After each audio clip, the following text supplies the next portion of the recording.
Call to order the regular city council meeting meeting for October 15th, 2024. So please rise and join me in the Pledge of Allegiance. Allegiance to the flag of the United States of America and to the republic for which it stands, one nation, under God, indivisible, with liberty and justice for all. Thank you. Roll call, please. Councilmember Miriam Abadamas is excused. Councilmember Mark Joseph. Here. Councilmember Pierre Washington. Here. Vice Mayor David Oro. Here. Mayor Leon Garcia is excused. Okay, great. Moving on to report on closed session and confirmation of reportable action. Mr. Vice Mayor, council members, members of the public, the council convened in open session at 5:30 p.m. to ascertain if there were any comments on the matters agendized for closed session.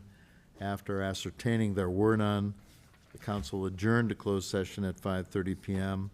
You concluded closed session at 6:23 p.m. And with respect to each of the matters agendized for closed session consideration, I will do a written report upon return from closed session, and that would constitute the report upon return from closed session unless there are questions. Any questions from council? No, sir. Okay, great. Thank you. We'll move on to proclamations and presentations. We have a number of them tonight. 2 proclamations, a special oath of office, and appointment of our youth commissioners, which I believe is going to have a oath of office too, isn't it? There we go. So it's going to be a nice beginning here. So first, for the proclamations, we're going to do the Domestic Violence Awareness Month. Is there somebody here to receive it? Thank you. We'll read the proclamation. We'll allow you to say a few words, and then we will take a photo. Great. Thank you. You can. Domestic Violence Awareness Month, October 2024. Whereas News, Domestic Violence and Sexual Abuse Services is commemorating 43 years of service to survivors of domestic violence in Napa County, having opened the first confidential safe house on October 5th, 1981, and began providing safety to those escaping abuse. And whereas every year since 1989, the United States Congress has proclaimed October as Domestic Violence Awareness Month, renewing our county's commitment to standing against domestic violence and meeting the needs of survivors. And whereas Domestic Violence Awareness Month is about raising awareness and uplifting the needs, voices, and experiences of survivors. This year's national campaign of Heal, Hold, and Center calls on us to ponder how our community is helping to heal, holding space for, and centering the voices of marginalized survivors. And whereas domestic violence is a public health concern that impacts the well-being and success of individual community members, as well as the community as a whole, data shows that nearly 1 in 3 women and 1 in 4 men in the U.S. report experiencing severe physical violence from an intimate partner in their lifetime, while nearly half of U.S. adults have experienced psychological aggression, such as humiliating or controlling behaviors from their partner. Domestic violence can cause severe physical and emotional distress for survivors, who are more likely to become suicidal and lose economic opportunities from abuse. Children who witness abuse are likely to experience abuse themselves and are often used to control other family members, which can have lifelong impacts on their mental health. Aside from the obvious physical and emotional trauma inflicted, domestic violence contributes to over 10% of all intentionally violent deaths, not including suicide, and costs America over $8 billion a year. And whereas by observing October as Domestic Violence Awareness Month, we show that our community is committed to supporting survivors and working toward the prevention of domestic violence among future generations. And whereas in fiscal year 23-24, News provided services to over 1,700 of our Napa County community members, including 24-hour response, assistance with protective orders, safety and shelter, permanent housing, financial aid, support groups, and children's services for issues related to violence in the home. And now, therefore, let it be resolved that I, David Horo, Vice Mayor on behalf of the City Council of the City of American Canyon, do hereby proclaim October 2024 as Domestic Violence Awareness Month and encourage all residents of American Canyon to honor domestic violence survivors and those who serve them during this month and throughout the year. Good evening, everyone. Thank you, members of the council. On behalf of News, we truly appreciate this recognition. Today, the issue of domestic violence is right in the forefront of our hearts and minds. We come before you every year to ensure that our community never wavers from our commitment to the prevention of domestic violence and to renew our pledge to support survivors and their families. We also know all too well that not everyone survives domestic violence, and our hearts break when someone dies as a result. Today, our hearts are breaking. We see the ripple effect in the family members of those we have lost, in the neighborhoods so deeply affected, in the responders who put their lives on the line, and others who offered professional response. In our case, the News advocates and our community partners who are there in the crisis and will follow those affected for what might be years to come. We will work to ensure they receive the support they need. We have also heard from those who live with violence or who have experienced it in the past, their stark realization that it could have been them. This is why we stand here year after year for the thousands right here in our own valley who are affected by this type of violence. To you and to the community, we say, we cannot do this alone. We do need your support and we welcome your involvement. Become a volunteer, educate yourself, and those close to you. Your support is very important to keeping us the strong organization we need to be. Thank you. Thank you. Let's go around and give that.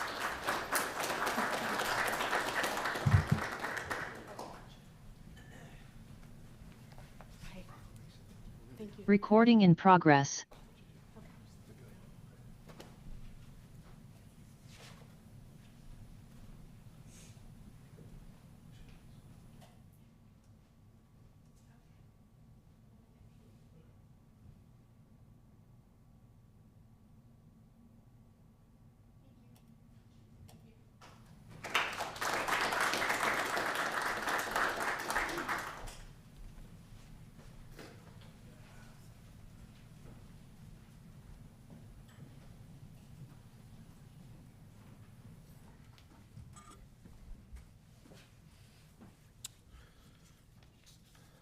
Our next proclamation is for Veterans Day, and I know it's next month, but because of the elections, we won't have a proclamation ahead of the announcement. We won't have a meeting on November 5th.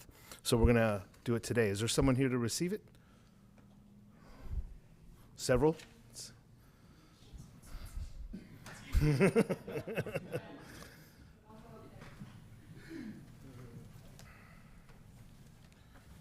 Thank you. Veterans Day 2024. Whereas November 11th is the anniversary of the armistice signed by Allies and the Germans in 1918, which ended World War I after 4 years of conflict. President Woodrow Wilson issued the first Armistice Day proclamation in November of 1919 and set the tone for further observances. And whereas the name changed from Armistice Day to Veterans Day by an act of Congress in 1954, when President Eisenhower called on citizens to observe the day in honor of all who served in America's wars and through the years. And whereas the City of American Canyon recognizes the significant and lasting contributions made by our veterans who have dedicated their lives to the service of our great nation. And whereas the history of the United States is rich with deeds of those American Canyon residents who have served in our armed forces with honor and distinction. And whereas today we recognize these courageous men and women who represent the best our nation and community have to offer, and with their service, these veterans have proven that America's freedoms are worth protecting. And whereas our community is deeply grateful for the sacrifices made by our veterans and their families, and we will continue to work tirelessly to ensure that they receive the care, support, and respect they deserve. And whereas we invite the American Canyon community to join us in honoring the brave men and women who have served our country at the Veterans Day ceremony on November 11th, 2014.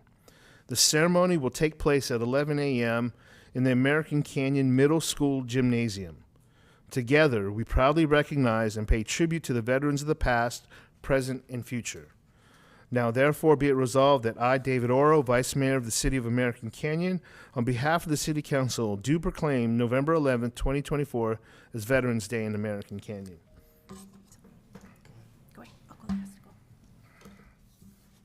Thank you. I just want to say thank you and remember that we have a veteran, our veterans are suffering every day, and support our veterans any way you can. Thank you.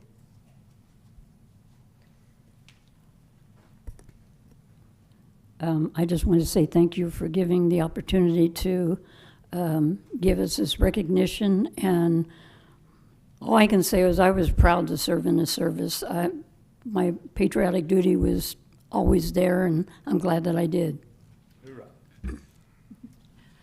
First, I wanted to let the veterans speak because that's who we're honoring. So I thank you guys for your service and anybody else in the audience and on the council. I want to thank Ali and all the Parks and Recreation staff for the collaboration. It is nice to have the American Canyon Community Veterans Day ceremony, and that's what it is. I'm excited also, we're going to have some of our local VFWs in attendance at our some of our informational booths this year, so it's going to be nice to see some familiar faces we haven't seen for a little bit. But come on out, 11 o'clock, please come out, bring your friends. We're actually going to have a barbecue this year too, so thank you guys. Thank you. Go up.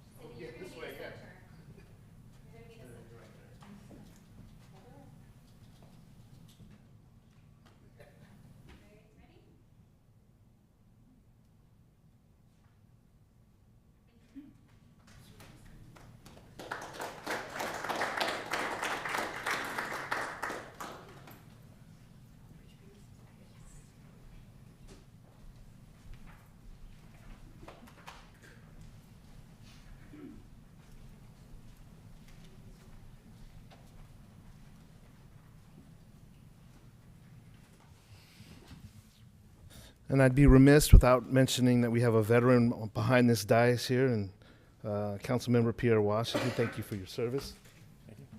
It is a great ceremony. I've gone every year for the last several years. My dad's a veteran, and I encourage you to go out there. There's a lot of veterans in town that go and sit in the audience, and just to be there and see their emotions and take it seriously. It's a good thing that we do in American Canyon. There's a lot of vets here, so they would appreciate you showing up. Okay, we're moving on to fun stuff too. We have a new Assistant Public Works Director. Mr. Hall, you want to take over from here and what we're doing? Certainly, thank you. Norm Woods, welcome to American Canyon.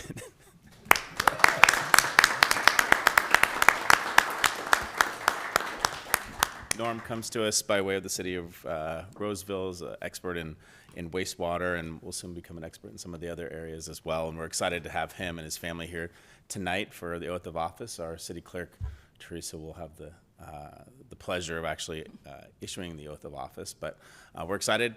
He's already been a huge breath of fresh air, and he just started, today was his first day. So we're excited for Norm, and with that, I think we'll commence with the oath of office. So Norm, come on up. After that, we'll do some pictures with your family. If he stands, I think if you stand at the podium, because otherwise nobody's going to hear online. Sorry. No, that's good. We actually haven't. I know. It's been a little while since we've done If you that. want to just raise your right hand and you're just going to repeat after me. So I, and then state your name, please.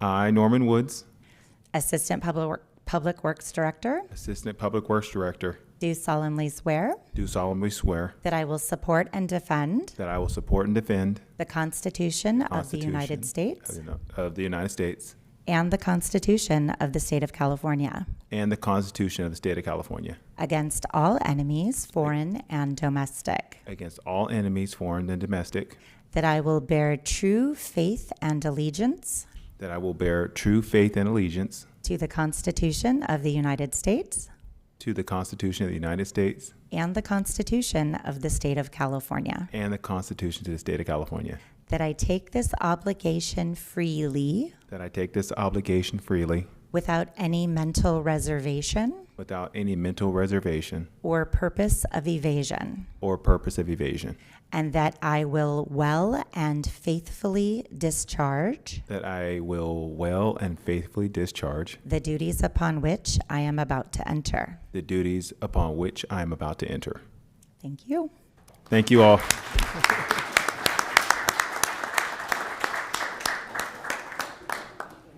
So I want to teach Norm a trick here. So, Norm, you have height, and there's people challenge. There's a little button here that, it's not plugged in. It's not even working. But this thing normally goes up. Oh, there it goes. It's moving now, sir. Okay. So your next presentation, you can raise this podium.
Norm, I understand the family will soon be making it here one day with you, possibly? That would be the hope, Yeah.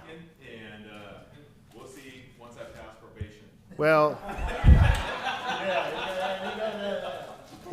I will say this as a Valley boy myself, growing up in North Highlands. I went to high school there. You can come to AC. We will welcome you with all our hearts, and we will provide free air conditioning all summer long. It is much cooler here. You would love it. So thank you. I love air conditioning. All right. Now we're moving on to the appointment by minute order of our youth commissioners.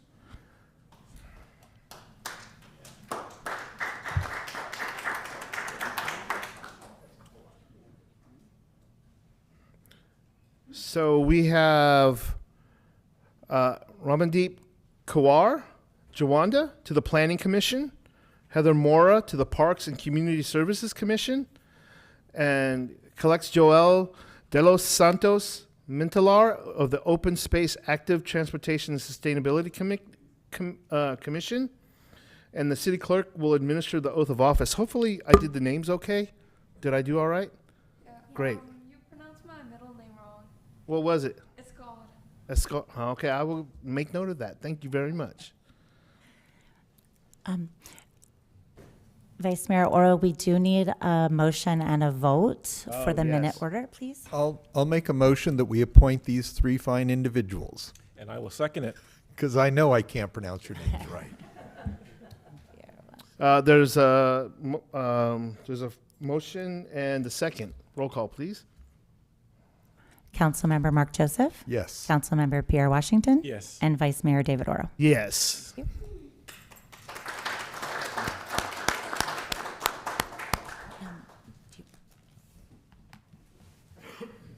Okay, ladies, we're going to do the oaths together. So if you could both kind of step into the microphone. When you repeat after me, you'll just take turns saying your name, and then the rest you can say together. Okay? So I, and then name, I, Ramandeep Kaur Jwanda, and Heather Mora, Youth Planning Commissioner, Youth Planning Commissioner, do solemnly swear do solemnly swear that I will support and defend I will support and defend the Constitution of the United the States Constitution of the United States and the Constitution of the State of California and the Constitution of the State of California against all enemies, against all enemies, foreign and domestic. foreign and domestic.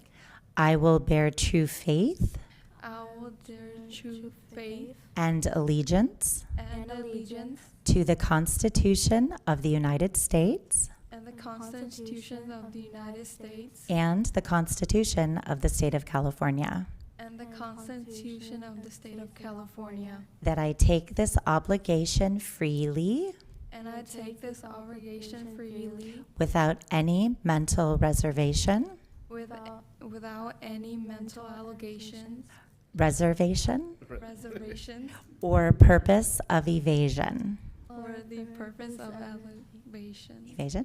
and that I will And that I will well and faithfully well and faithfully discharge the duties discharge the duties upon which I am about to enter. which I'm about to enter. Thank you. Congratulations. Photos, yes.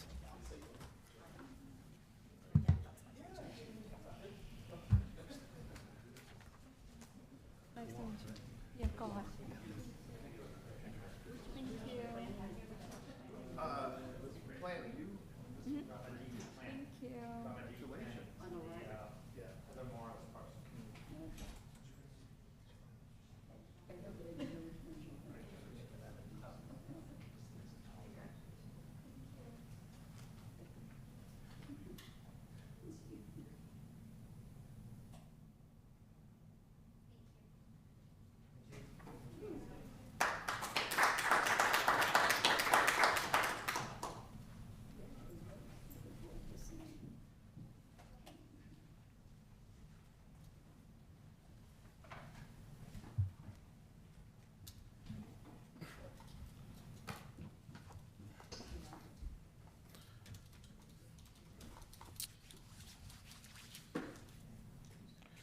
Okay, moving on to public comments, and these are items not on closed session or open session agenda.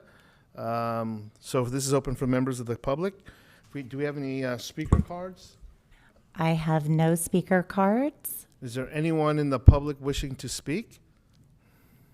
I do have one hand raised online. We have someone online. Okay. Justin, go ahead. Good evening, see American, and good evening all. Couple things I didn't know. Do you know about the red mark on sidewalk?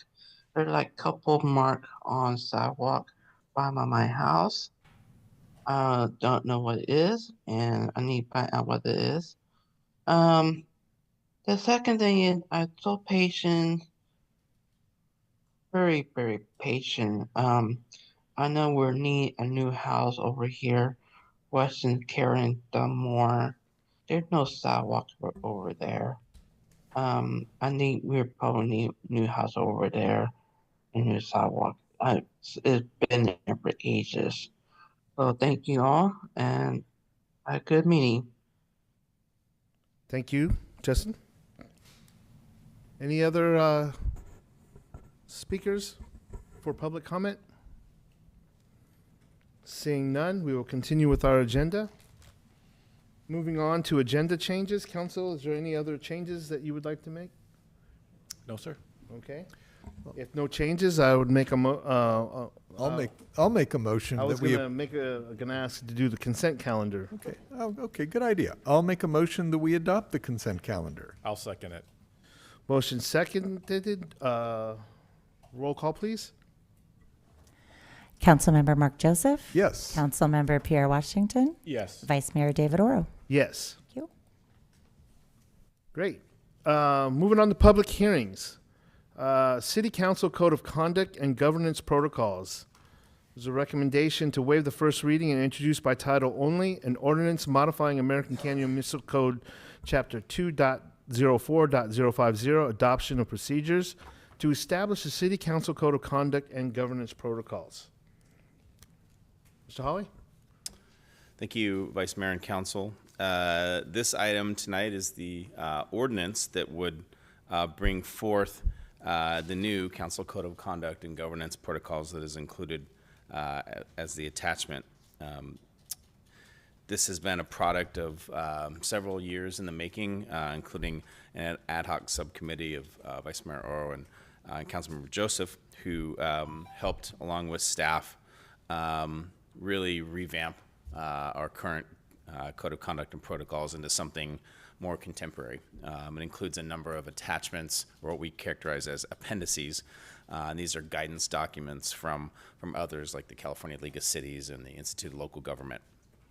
And so the purpose of this document is to provide city council members and the council itself a guiding light on how to operate, how to conduct themselves, both as individuals and as a body. And it actually would apply to our commissions and commissioners as well. It's broken up into a couple of sections, starting with having a code of conduct that would actually be acknowledged by new members of the city council and city commission. So we've covered this document in various draft forms over the last couple of months, and there's not really a lot of new information that's in here that you haven't already seen, but this is the first time you've seen the ordinance. And so essentially we're kind of repealing the past document that existed. We're replacing that with this document and codifying this document's existence in the municipal code, which is also different. Any changes to the main components of the document will require a subsequent ordinance and a subsequent process. However, if the appendices, for example, needed to be updated, that can be done by a simple minute order. For example, if there was a slight change to the Brown Act and Cal Cities had newer guidance 2 years from now, we can just simply take a minute order forward and change that guidance in one of the appendices. So we wanted to keep that flexibility for the future, but the content, the really substantive content in the main body is meant to be only changed through an ordinance process, which takes a first reading and then a second reading. So it's a process there.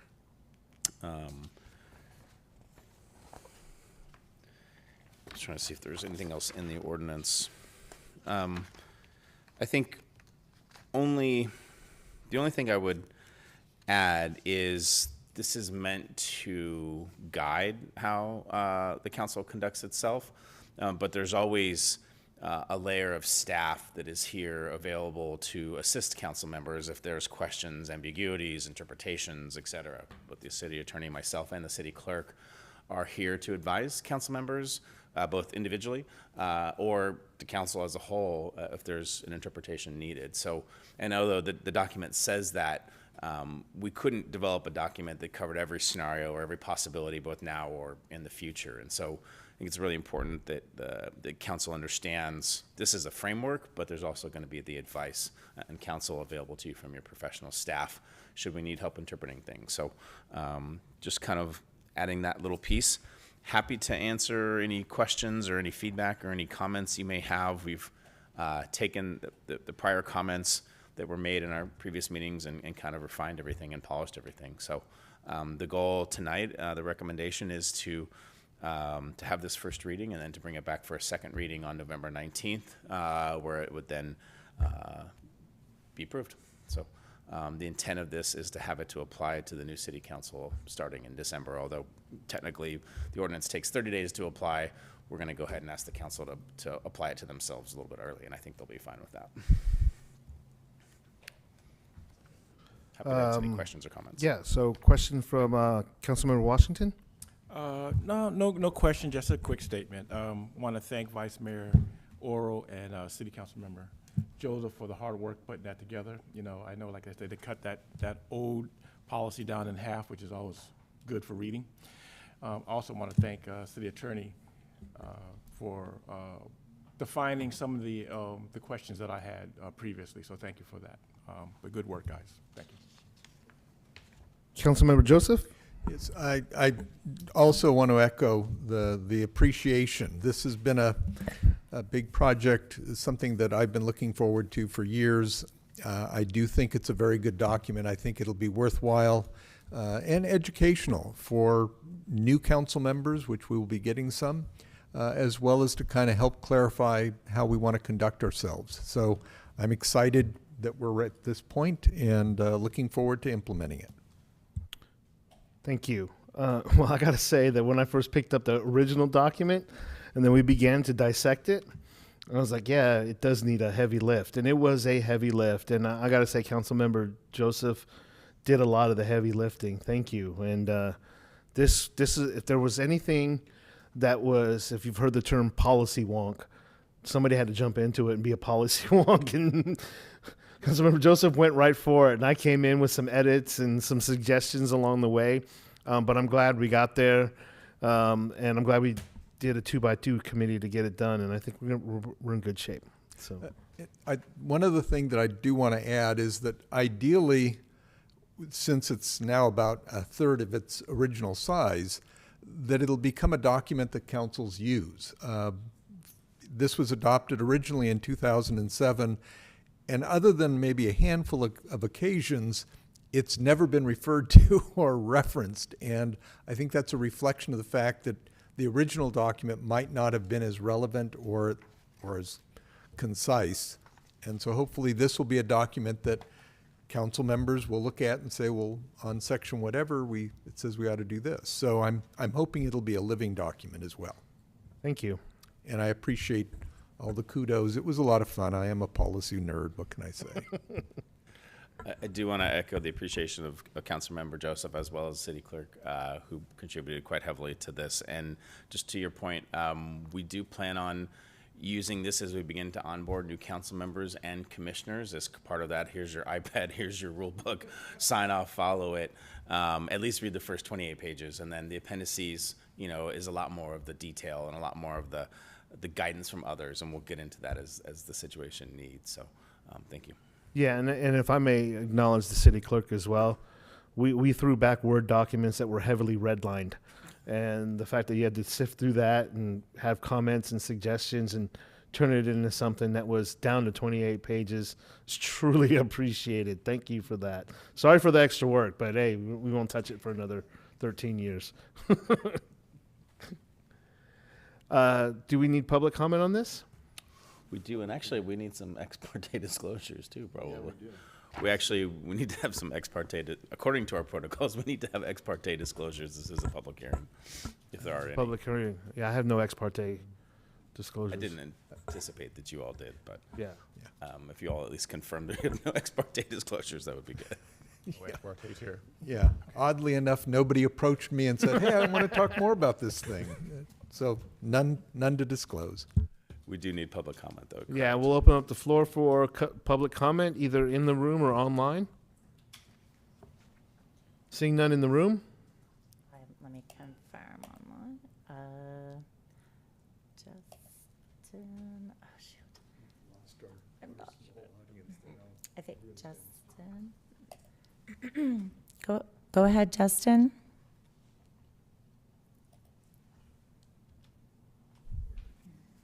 I will say we're Okay. Alrighty, thank you. Okay, we'll close public comment at this time unless there's anything else. If not, I'll leave it to the council for desired action. I would love to make a motion that we waive the first reading and introduce by title only an ordinance modifying American Canyon Municipal Code, Chapter 2.04.050, adoption of procedures to establish a city council code of conduct and governance protocols. I'll second it. Motion second and roll call, please.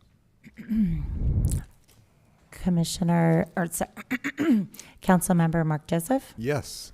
Councilmember Pierre Washington, Yes. Vice Mayor David Oro. Yes. Okay, thank you. Great. Moving on to business items, the Newell Drive extension. So recommendation to receive and file an update on the extension of Newell Drive, which was a council request. I'm going to hand this over to Mr. Hawley or someone else. I'll take this item, Vice Mayor.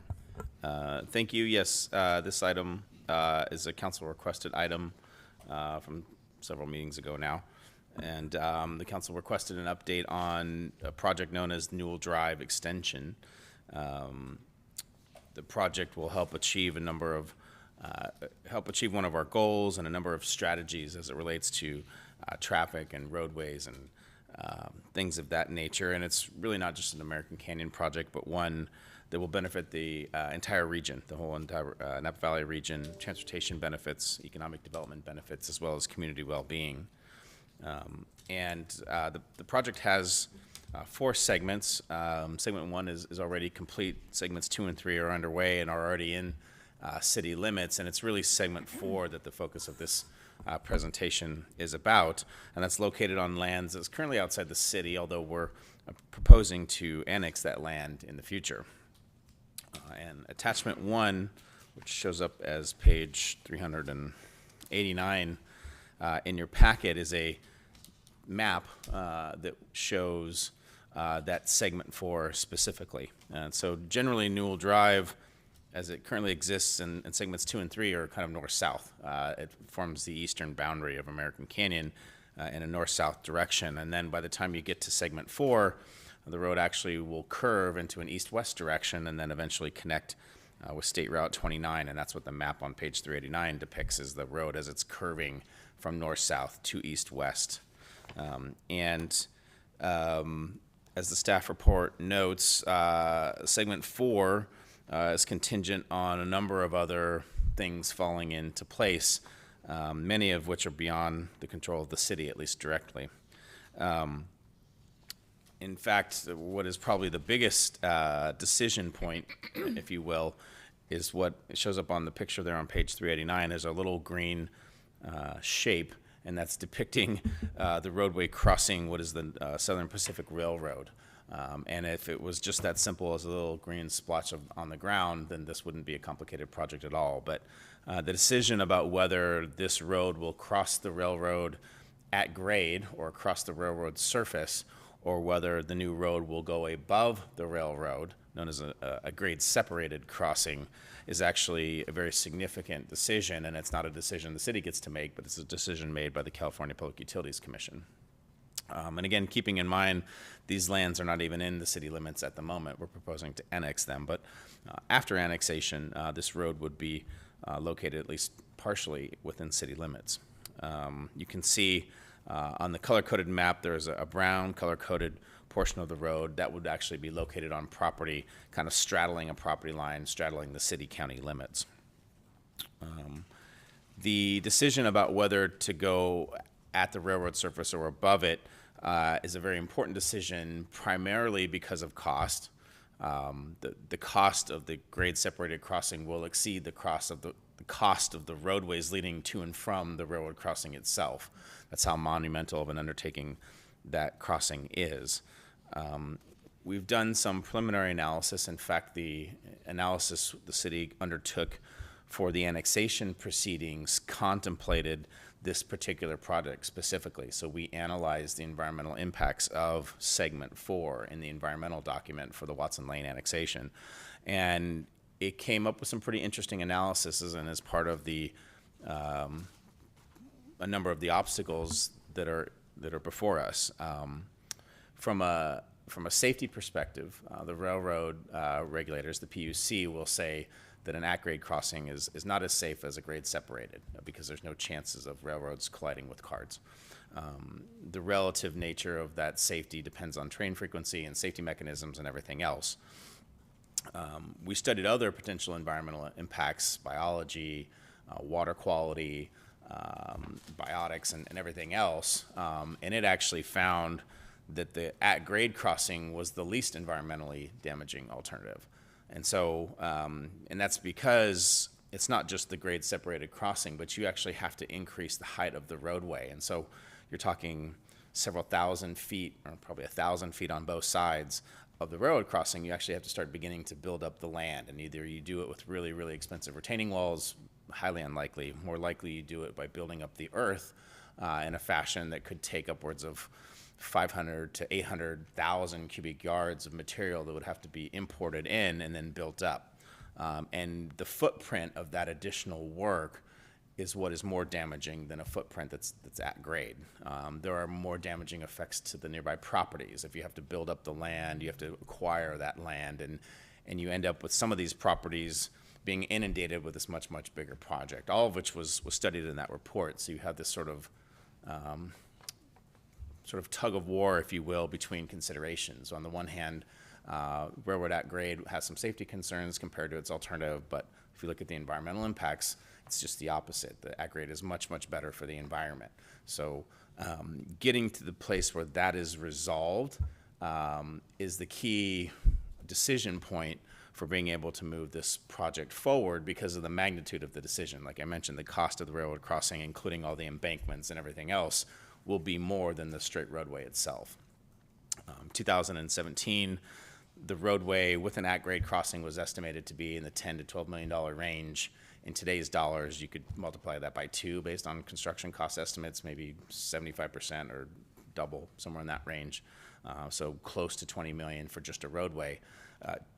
The overcrossing that was done here a decade ago over on Devlin Road was about 20 million. So you could easily double that now. So, $20 million worth of roadway, potentially 30 or more for just a railroad crossing.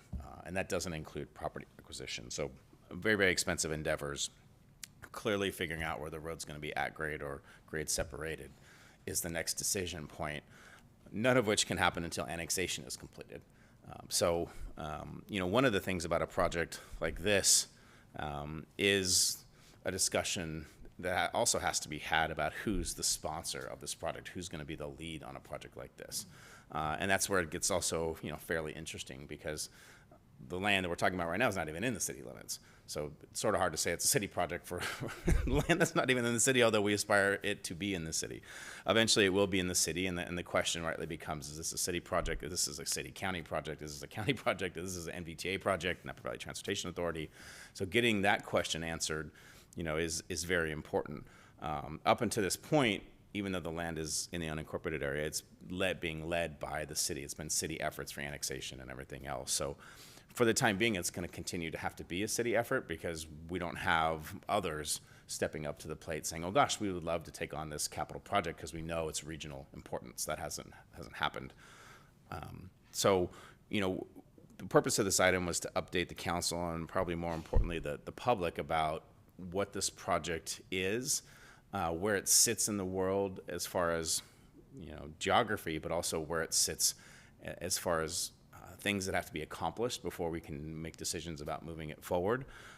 So that's why we're bringing forward this information. We're continuing to look at the project. We're continuing to proceed with the annexation process. That is really the next step.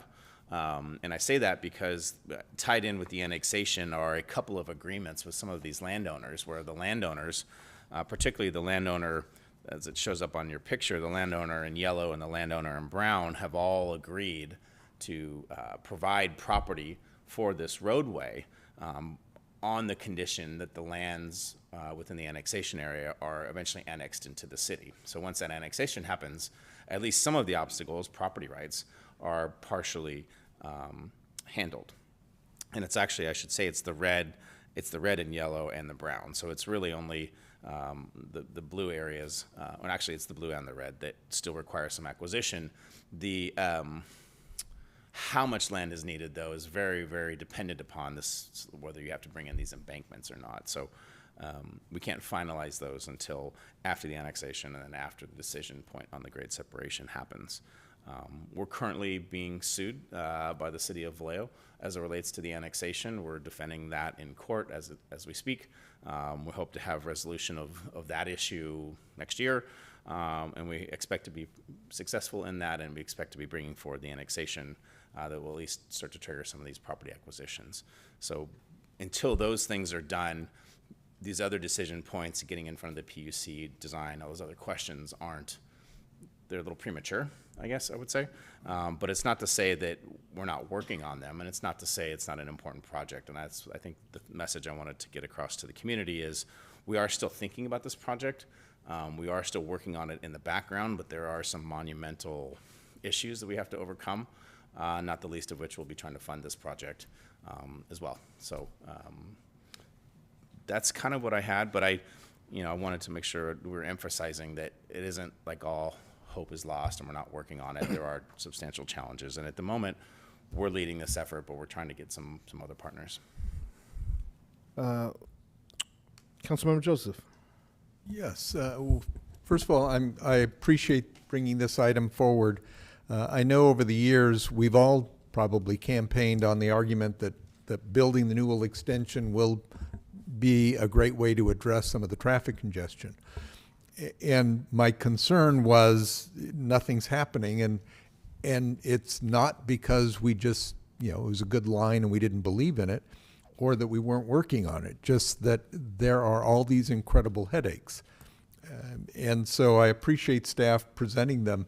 The Public Utilities Commission controls how we get across the railroad, and that is essential. That kind of defines how much it's going to cost, how much right-of-way we're going to need, and so on. So I appreciate the report, and I think the biggest takeaway is we are working on it, we're committed to it, but it is not as easy as say, let's just, frankly, building South Kelly Road from where it ends to meeting up at Green Island is a relative piece of cake compared to trying to get segment 4 done on our side. So it won't be easy. I think it's important, and we'll just work at it, and we'll try to be creative and clever in how we can assemble the funding necessary, as well as the permissions and approvals required. And it does, as you get bigger and talk about the overall circulation, it kind of reinforces the idea that we still need to look at what we can do on the west side, the Devlin Commerce connection, and work that out, because that will certainly provide a little bit of relief. And then, before we get to segment 4, there is extending Rio Del Mar to 29, which also involves dealing with the railroad, but it might be a little less of a nightmare as the Newell extension is. So I guess the other takeaway is we still have lots of things to do on the circulation element to at least provide some relief. So Newell is a project that's really difficult, but we're working on it, and there are other things in the circulation element we need to worry about as well.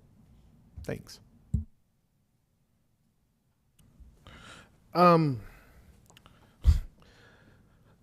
I guess I'd speak to the Vallejo City Council and remind them that a lot of their residents go north to go to work, and that by suing the City of American Canyon for what would be true relief for everyone, including their own citizens, would be smart to drop this lawsuit that honestly to me seems frivolous, and I'm speaking for myself when I say that.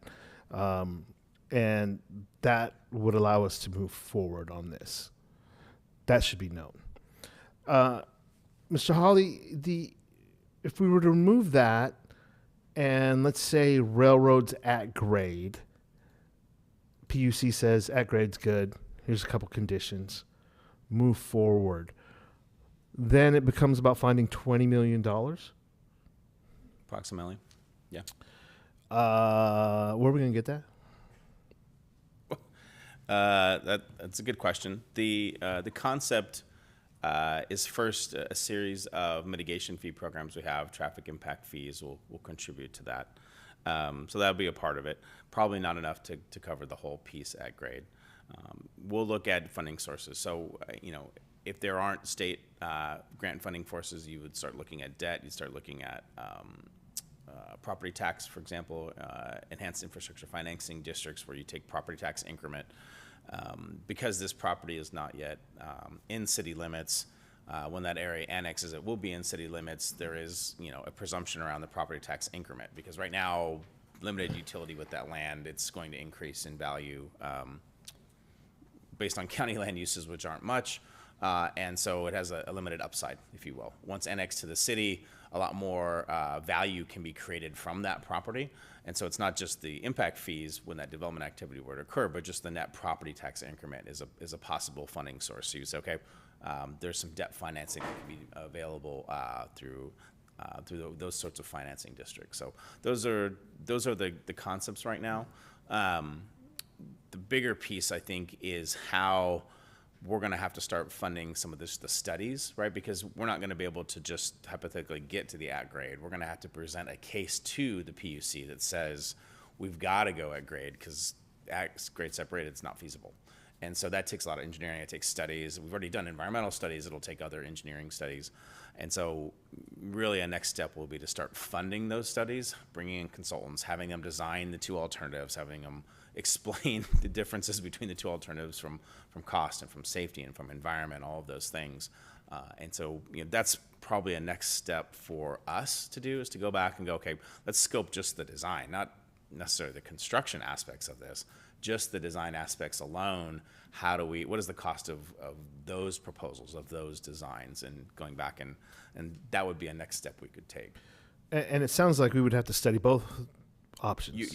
We anticipate having to go to the PUC because their default's going to be at grade separated no matter what. And so we're going to be it's going to be so much more difficult to try and fund a grade separated crossing. We're going to be pursuing the at grade crossing, but to do that, we've got to really paint a case that they can live with, which means we've studied the grade separated to the degree that it was buildable, and then present them with all the reasons why we can't. And so we aren't just going to be able to go up and say, here's a study, it's not going to work. We're going to have a really intensive level of detail and analysis and show them why we can't do that.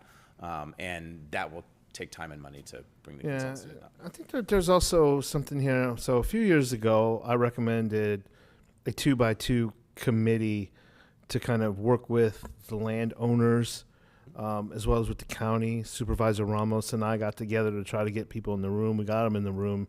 They looked at us, so we had it all handled. And we left, and it never really got off the ground. Considering all of the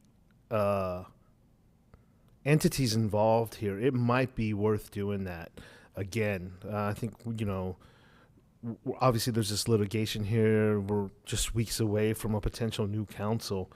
But, I think I would bring that up in the future to constitute a 2x2 committee to kind of look at this on a regular basis, matching with probably the county, because the county's right there, and bringing in outside interest when possible to have these discussions, because I think everybody wants it.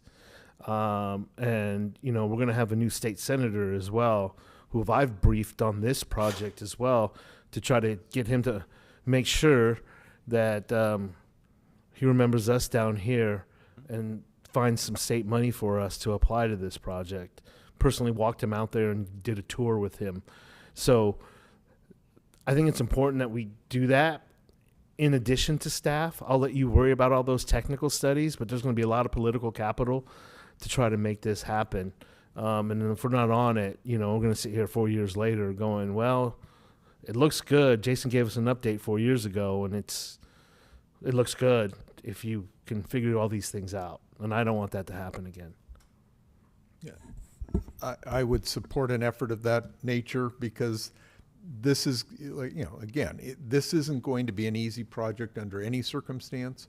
And we're going to have to apply technical studies, political clout, and finesse. Even Napa Valley Transportation Authority will tell you, well, the state doesn't normally fund non-state highway routes or new capacity. So there's going to have to be a little bit of finessing in order to get that kind of state funding available.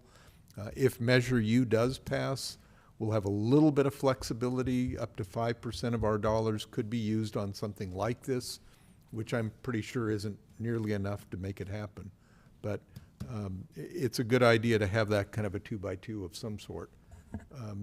And then lastly, I don't know how to read blueprints that well, but it sounds as if where this is crossing is also kind of in an elevated point, which I'm sure makes grading and all of that all the more challenging.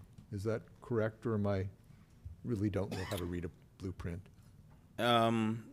So yeah, generally yes. So Newell Drive on the eastern side of town is higher, 50 some feet almost in some places than the highway elevation. So yes, Newell Drive as it's coming around will start to lose elevation. So in some sense that's good, meaning you really only have to do like an embankment and a half rather than 2 whole embankments. But it's still a very, very massive endeavor. And there is actually a creek also crossing here, although that's, in the grand scheme of things, that's actually simple compared to some of the other challenges. All right, thanks.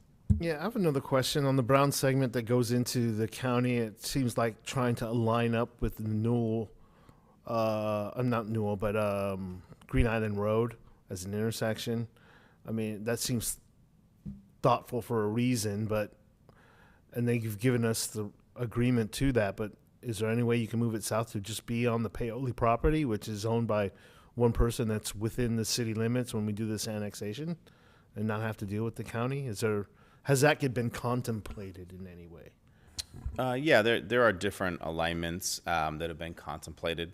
At this point, the same annexation that would make the yellow area become right-of-way dedications is the same annexation that would make the brown area become dedications. So it would literally be the same act at that point. So the alignment issue isn't. We've already negotiated that with both, so it does. Where it straddles. So when that annexation happens, that becomes part of the city. The brown, it becomes right-of-way owned by the city. Right-of-way owned by the city, even though it's technically was in the county. Correct. Well, actually, everything was in the county right now. Everything's in the county right now. After annexation, the brown will still be in the county. It won't be in the city limits. We will own property outside of city limits, namely the brown piece that will come. Which is a right-of-way. I see. Correct. So it will still be outside of city limits, but owned by the city. So there won't be another weird annexation to say like, hey, here's the Hess property. We got to get that in there. If we get this annexation, we get that right away. The same annexation that would give us the right-of-way dedication, that's the yellow, is the exact same annexation that would get us the right-of-way, that's the brown. It's the same annexation. So even though the brown is not area that's being annexed, right? Because it will stay in the county unincorporated. Its trigger for dedication is when the property next door essentially comes into the city. I see.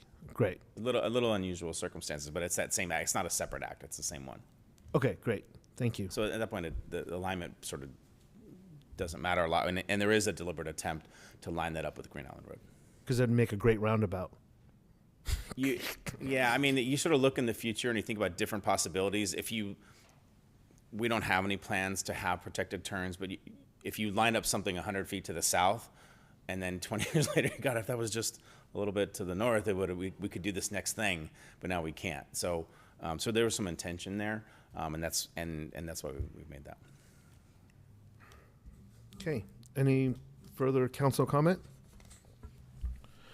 Seeing none, I'll open it up for public comment. Anyone online? Seeing none, there's a receive and file. Correct. With the noted, Sorry, I do have one hand raised. Okay. Sorry. Justin, go ahead. Well, my name is Justin Holm. I've been in American for my life. Yes, I do remember. I always, when I go to work, get on the bus, I always see the train track, and it's been there when I was a little kid back in the day. And I think that we need looking at making new, nice traffic. We have a lot of traffic going up and down. That train place, it's been there when I was a kid. Yes, it is. Okay, thank you. Okay, any further public comment? I don't see any. I think we'll just receive and file this. Yeah, just with the noted direction of trying to reinvigorate a 2x2 if there are others willing to participate in that. Thank you. That's all I had. Thank you. Okay, great. So we are moving on. There's management and staff oral reports already. Great. So we're going to do the Q2 FY24-25 capital project schedule update. Director Smith. All right. Good evening, Vice Mayor.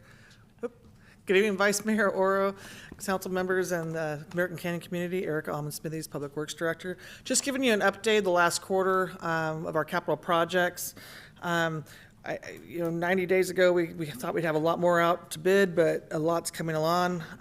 We did complete construction on time for the Benton Way and open up before school started.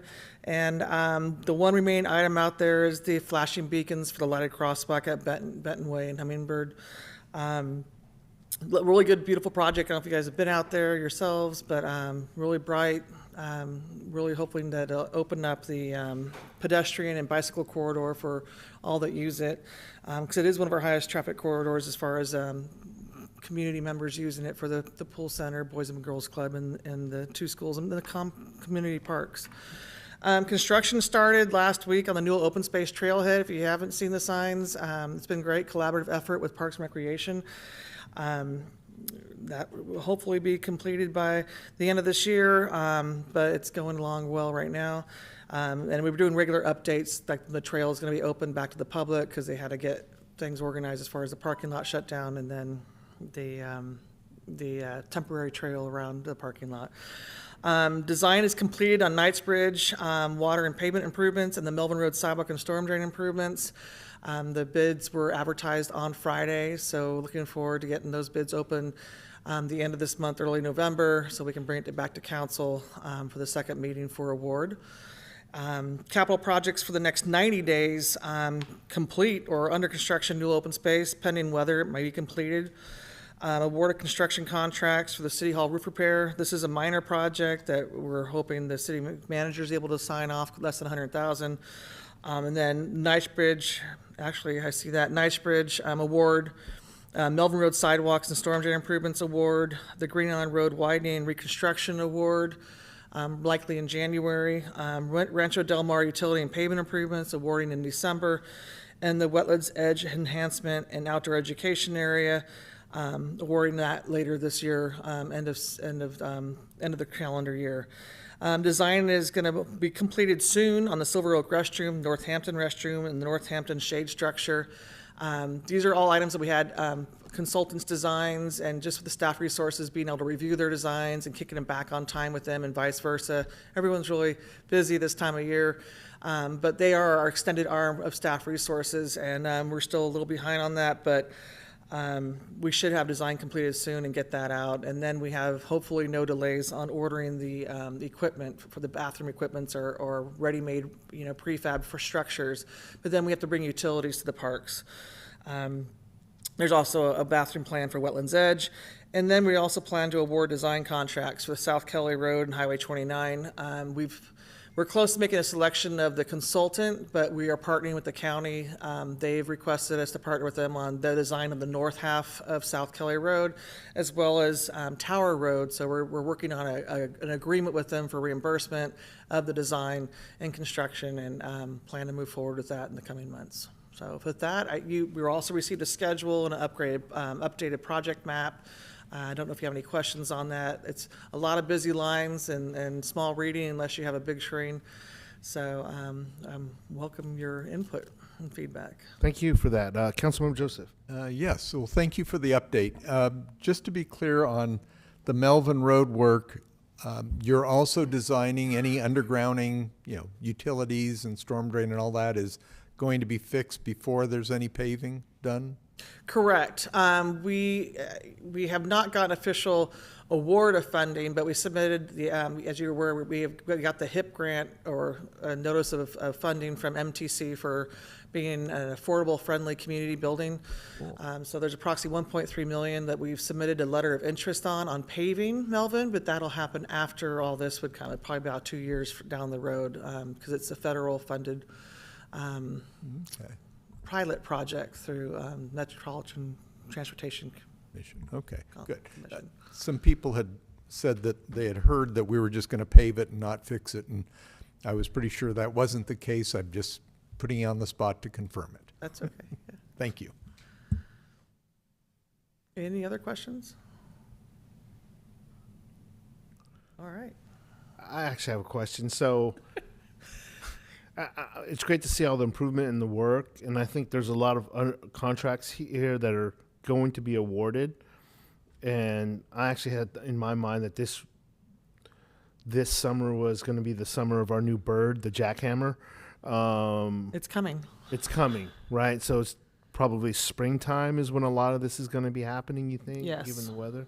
You know, and not that we don't expect, you know, we always think that right now we're going to be lined up, we're going to be queuing up, it's going to be busy. You know, that actual time frame when the bids are open and the contractor actually starts with contract execution, there'll probably be some timelines where things shuffle, but there will be a lot happening in 2025. Okay. We expected more this summer, fall, but it's going to be happening very soon. And there'll be a lot of public outreach and communication, collaboration with communications and Parks and Recreation, because there are quite a bit of parks projects involved. Looking forward to seeing those bathrooms be built in the Yes. Yeah. Councilman Joseph? Yeah, I also forgot, a lot of these projects then will also be subject to our project labor agreement provisions? Yes, sir. Okay, And good. every time we go out to advertise, we reach out to our local representative and let them know that it's out and help us get contractors on board. Okay, so we haven't had any real problems with that requirement yet, or? No, sir, not yet. Good, good. Then my comments to the Board of Supervisors are reasonably accurate. Thank you. Inside joke. The county was considering PLAs as part of their capital construction, and I submitted some comments, you know, representing just me, not the council, saying in effect that our experience has been relatively positive. The Benton Way project was also, the recently completed Benton Way project was also subject to Good. PLA. All right. Well, thank you. Thank you again. Welcome. Okay. Public comment on this? Okay. Thank you, Director Smithies. Sorry, we've got Justin would like to comment. Go ahead, Justin. Do you guys have update? I think Erica in there. Do you guys have update? Dunmore with Karen Dunmore. I know that's gonna be very lot of work. I think we're like gonna do something over here, Dunmore, with Karen Dunmore. That's my update. So the Rancho Del Mar paving and utility improvement project includes infrastructure, utilities, water and sewer in Rio Del Mar, and the repaving or reconstruction of Rio Del Mar from 29 to West Carolyn. There's also a piece of sidewalk connection that's going to be made there from the bus stop to the corner of West Carolyn on Rio Del Mar. I believe that was maybe his question. Thank you, Erica. I think this is a very long time. Okay, you're welcome. Okay, thank you. Other management and staff and oral reports? Yes, Director Akita has some updates. Good evening, Vice Mayor and Council. I'm here to tell you about all the wonderful things that are happening here in AC. So on October 17th and 18th, the Doubletree will be hosting their end of summer event from 6 to 8 p.m. Napa County Animal Shelter will be hosting a Be a Hero, Save the Husky on October 18th through October 20th. That event is going to be from 10 a.m. to 12 and then from 1 p.m. to 4:45. On October 20th, Donaldson Way is going to be hosting a garden open house from 11 a.m. to 2 p.m. On October 22nd, the American Canyon Fire Protection District has a meeting at 6:30 p.m. On October 23rd, American Canyon High School will be hosting a trunk or treat from 5 to 7:30. And then on October 24th, the Planning Commission has a meeting at 6:30. On October 24th and the 25th, the DoubleTree will be hosting another end of the summer event from 6 to 8 p.m. And then on October 26th, we have the Halloween Mouse-Garade Ball that is brought to you by our very own American Canyon Community Cats. And that is going to be from 5 to 9 p.m. at the former Napa Junction Elementary School. Tickets are still on sale if you would like to support that event. And then on October 31st, American Canyons, there will be an American Canyon Halloween at the Plaza from 3 to 5. And then our very own American Canyon Fire Protection District and our police department are going to be hosting a safe trick-or-treat event at 5 p.m. at the Public Safety Building at 911 Donaldson Way. And then just want to give you an update that new open space, if the trail does open this week, based off of construction, it will be closed, unfortunately, starting Thursday through Sunday due to the red flag warning. So just be on the lookout for that notification that comes out. Thank you. Thank you. Any other management or staff and oral reports? Okay, great. I think we're all done here. Okay. Thank you. So moving on to mayor and council comments and committee reports. Council? I had a couple of comments. Councilmember Washington and I attended the 2x2 with Napa Unified along with the city manager, and the one thing that stuck out is on the test scores, our middle school, I think, had the highest score in the district, so that's a big shout out to our American Canyon Middle School. And then at the NICLOG meeting that some of us made it to, the presentation on the farm worker housing was a lot more impacting than I thought it would be, and might be worth getting some of that information and sharing it, or even having a presentation here. So those were my two comments, and I had a wonderful time off. I'm sorry I missed the last council meeting, but had a great time while I was not here. Thank you. Yeah, the only thing I have to add is, along with Councilman Joseph, we went to the 2x2 for Napa Unified School District. One of the other things they pointed out was that they painted the school, I guess, like 9 times. So it looks really good. I mean, I checked it out the other day, and it looks really good. Yeah. Also attended the American Canyon High School Choir fall presentation, which was really lovely. A talented group of students with a talented instructor, and Mr. Butler. Thought it was really well. That went really well. It was a 2-night event. And NICLOG, again, was very impactful. So yeah, we learned a lot of good information, talking about workforce housing and things of that nature. So that's all I have. I do have one future agenda when you're ready. Okay, great. Thank you. Just a couple comments for staff and for Mr. Hawley. I noticed that there's graffiti at the skate park that I've seen a couple of times over there. There is a tagger in town that does sharks, apparently. So we got to find him and at least get rid of his tags. And I know we put some anti-graffiti stuff on there, so it's been a couple weeks. We'd love to get that taken care of. Did hear from a couple of residents about the events that we do. Maybe in the future, would love to get hear from Director Akita on how some of these events that we're putting together are happening and kind of attendance and if they're working. In particular, a couple of events that weren't well attended, like the bird hike and the cow hike. I know we advertised them. Just kind of, I know we're trying new things. Just trying to get an update on what's working and what's not. Would like to hear a little bit about that. And then for me personally, I'm leaving tomorrow to go to Long Beach. I am speaking at the Cal Cities event, or the League of California Cities annual conference. Too bad they can't tape this, or none of you guys are there, but I'm hosting a panel that I put together on Thursday, October 17th at 8:15 a.m., bright and early. It's called Battling Misinformation in the Age of Artificial Intelligence, and how you can combat that. But mostly we're also going to be talking about how you can use it to your advantage. Joining me on that panel is Brian Baker. He runs a crisis communications firm. Douglas Levy, he's a communications strategist, and he wrote the book called The Communications Golden Hour, a book for PIOs on doing public relations. He actually goes around, it's a pretty thick book, Mark. Kind of wonky too, and I think you might like it. But immediately after that, he's doing a training for a bunch of police officers on PIOs and how to handle crisis communications. And then finally, we have a woman named Alexis Davis. She's assistant city manager of Rolling Hills Estate, who just implemented an AI policy in her city. And I think Jason, I think I forwarded that to you.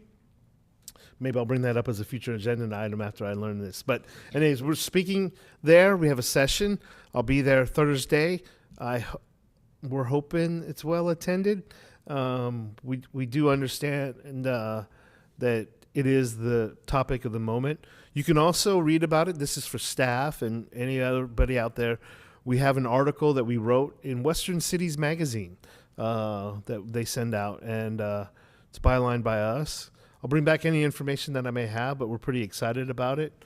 I'm pretty excited about speaking at a Cal Cities event, and my proposal got accepted.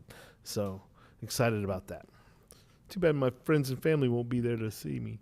I believe Councilmember Abadamos and Mayor Garcia will be there, so we'll see them. Okay. Any future agenda items? I have actually one.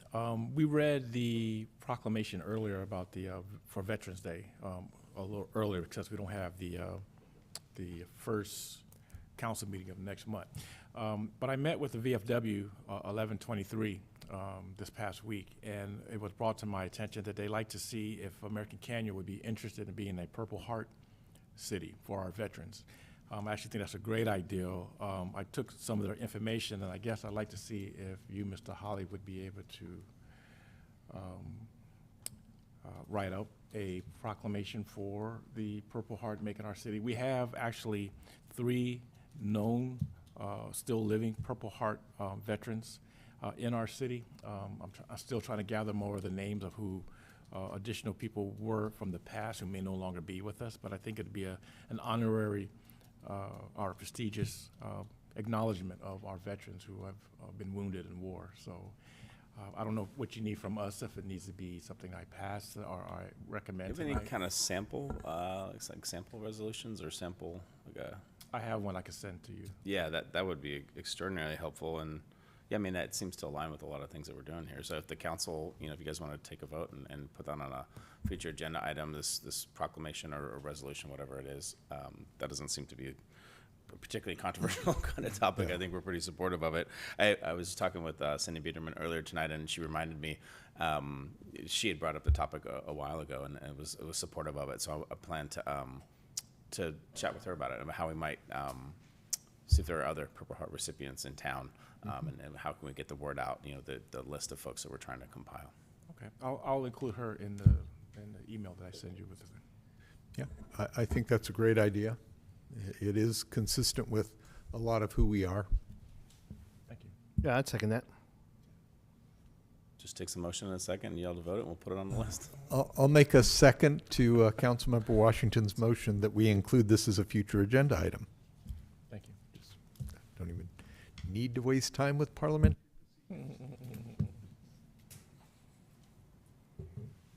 Roll call, please. Councilmember Joseph? Yes. Councilmember Washington? Yes. Vice Mayor Oro? Yes. Thank you. Okay, any other future agenda items? Seeing none, our meeting is adjourned. Thank you all. Thank you. Good night, American Canyon. And before 8 o'clock.